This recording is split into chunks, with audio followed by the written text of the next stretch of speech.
The U.S. Treasury Secretary just confessed something on live television that most people completely missed. Not a slip, not a rumor, a deliberate public announcement about the future of your money.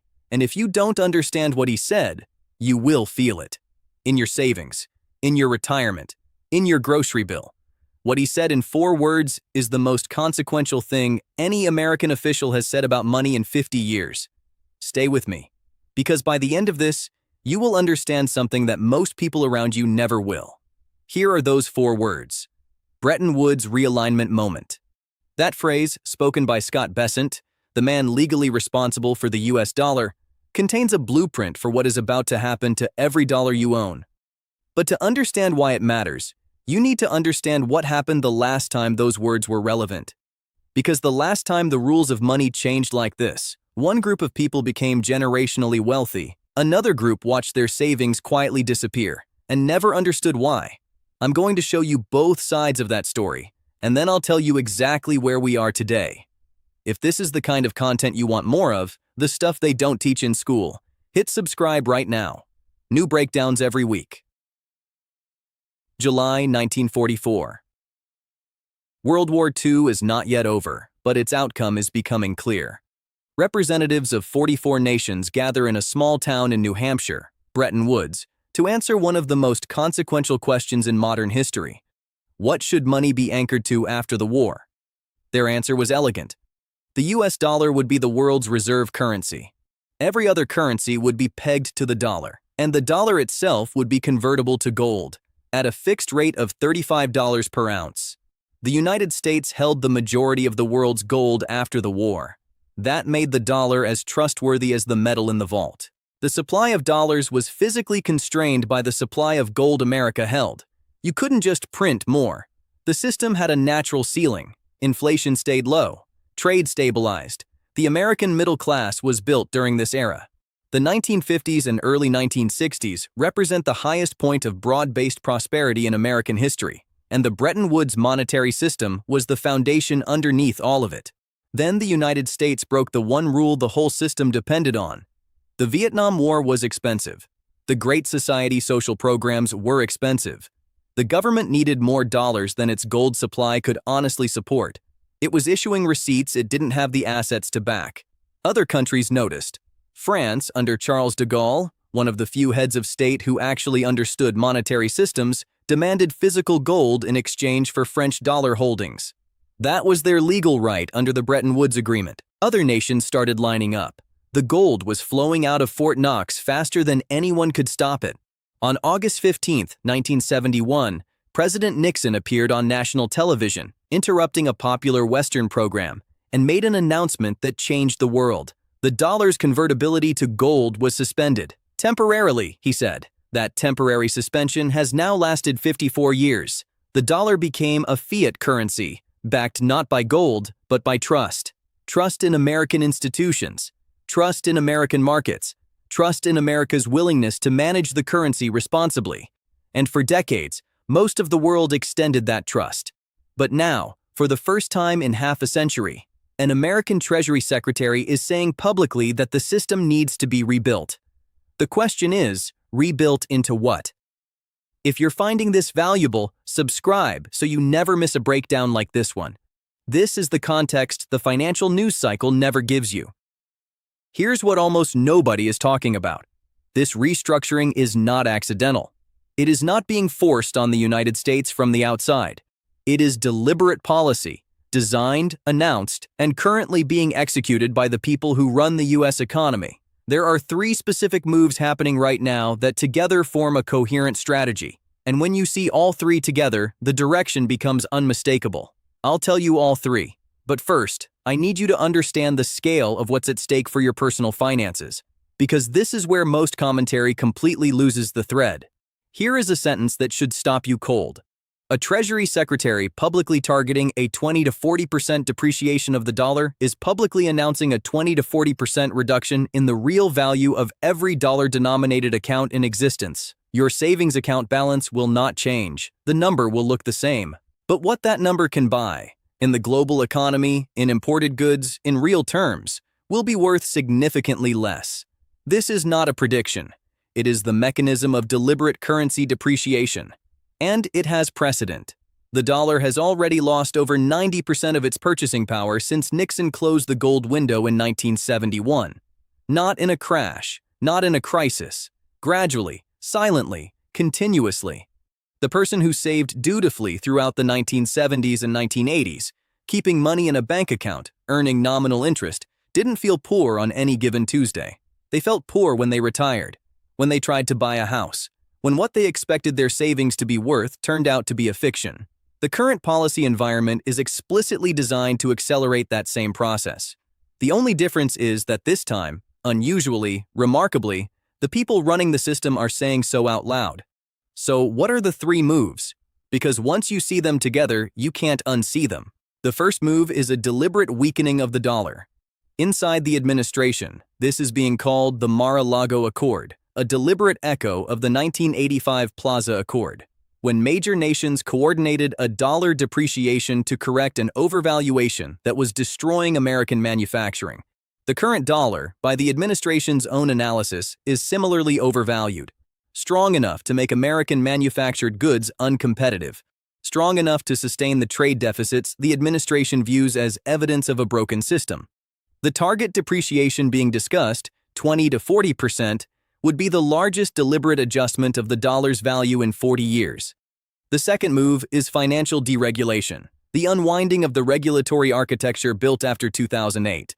The stated reason, excessive regulation has constrained bank lending and blocked the integration of digital assets into the mainstream financial system.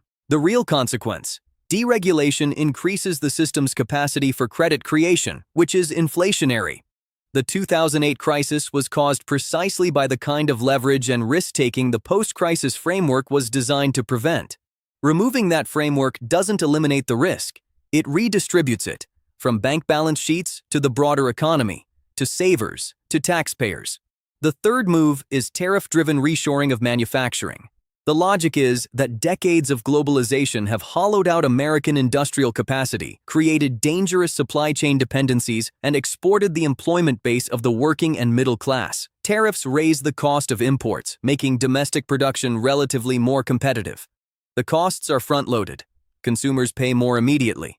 The benefits are back-loaded. Industrial capacity rebuilds over years, possibly decades if the policy holds. Three moves. 1. Coherent architecture. Dollar depreciation plus financial deregulation plus manufacturing reshoring equals the most ambitious restructuring of the American economy's global position since Bretton Woods. Whether it succeeds is genuinely uncertain. That it is being attempted deliberately by the people with the authority to attempt it, that is not uncertain at all. If you want a channel that actually explains the forces shaping your financial future, not just the headlines, subscribe now. It takes 2 seconds, and it changes what you know. Here's the part that tells you how serious this realignment actually is. Not what the US government is saying, what every other government in the world is doing in response. The dollar's share of global central bank reserves has fallen from 71% in 2001 to under 58% today. Gradual, consistent, structural. The BRICS nations, Brazil, Russia, India, China, South Africa, and a growing membership, are actively building alternative payment systems to reduce dependence on dollar settlement. China's CIPS system is a functioning alternative to SWIFT for transactions that don't involve the dollar. And central banks globally, Poland, China, India, Brazil, Kazakhstan, Turkey, are buying gold at a pace not seen in modern history.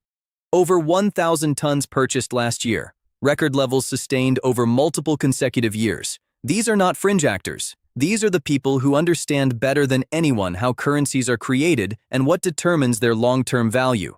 They are arriving, across wildly different political and economic systems, at the same conclusion: that the asset they've held for decades as the foundation of their sovereign reserves is becoming less reliable. And they are moving, quietly, consistently, before it becomes obvious. When the people who run national monetary systems are all independently making the same move, that is not coincidence. That is a signal. Let me be direct about what happens next, because there are 2 scenarios, and most commentary acts as if only one is possible. The first is a managed transition. The dollar depreciates gradually over years. Manufacturing returns incrementally. Trade deficits narrow. Inflation stays elevated but not catastrophic. Investors who hold a diversified mix, including hard assets that hedge against dollar weakness, navigate the transition with purchasing power largely intact. Those entirely in cash and dollar-denominated savings lose ground steadily, but slowly enough that most never fully understand why. The second is a disorderly transition. Dollar depreciation exceeds what the international system can absorb. Trading partners retaliate against tariffs. Inflation accelerates beyond what the Fed can credibly control without triggering a recession. Financial deregulation produces the excess risk-taking it historically does. Asset prices become volatile. The transition stops feeling like a managed adjustment and starts feeling like a crisis. History is not encouraging about which scenario tends to materialize. The 1971 Nixon shock was not managed. It was a sudden unilateral decision announced during a television broadcast without international consultation that restructured the global monetary system overnight. The consequences: inflation, dollar weakness, gold surging from $35 to over $800 per ounce by 1980, were not managed. They were disorderly. The people who were positioned before it became obvious experienced a generational wealth creation event. The people who held cash and dollar-denominated savings experienced a generational wealth destruction event. The difference between the two groups was not intelligence. It was understanding.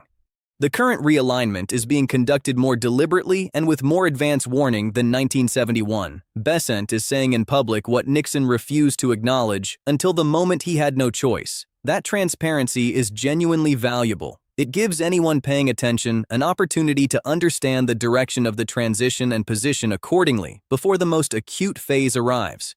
So what does positioning actually look like? First, understand your real dollar exposure, not which country your assets are listed in, but what currencies generate the actual cash flows that determine their value. A US-listed company earning 40% of its revenue in Europe and Asia has very different dollar exposure than its listing suggests. Second, hold a meaningful allocation to assets whose value is determined by physical scarcity rather than monetary policy. Gold, silver, physical real estate, productive land. These asset classes have maintained purchasing power across every episode of deliberate currency depreciation in modern history, because their supply cannot be expanded by government decree. Sovereign wealth funds and long-horizon institutional investors typically target 5 to 15% in hard assets. That range reflects a view that hard assets are insurance, not the primary engine of growth, but the firewall against the specific risk that deliberate dollar depreciation creates. Third, and this is the part most people get wrong, do not wait for certainty before acting. Certainty never arrives before price.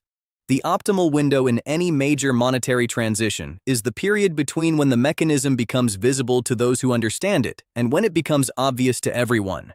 In 1971, the people who bought gold at $35 per ounce in the months before Nixon's announcement captured a move to $800 over the subsequent decade. They did not know the exact date. They understood the direction of the structural forces. That distinction between knowing timing and understanding direction is the most practically important distinction in navigating what comes next. The rules of money changed in 1944. They changed again in 1971. They are changing now. The Treasury Secretary has said so. The central bank purchasing data confirms it. The dollar's declining reserve share documents it. The transition is already underway. The only variable still within your control is the time between understanding this and acting on it. If this gave you a framework you didn't have before, share it with someone who needs to hear it. These are the conversations that don't happen at the dinner table, but they should. And if you want to keep understanding the forces that are quietly reshaping your financial future, subscribe. Not for hype, not for predictions, for the clearest explanation of what's actually happening and what it means for your money. Every single week, the people who understood 1971 before it was obvious didn't have better luck. They had better information. That's all this is.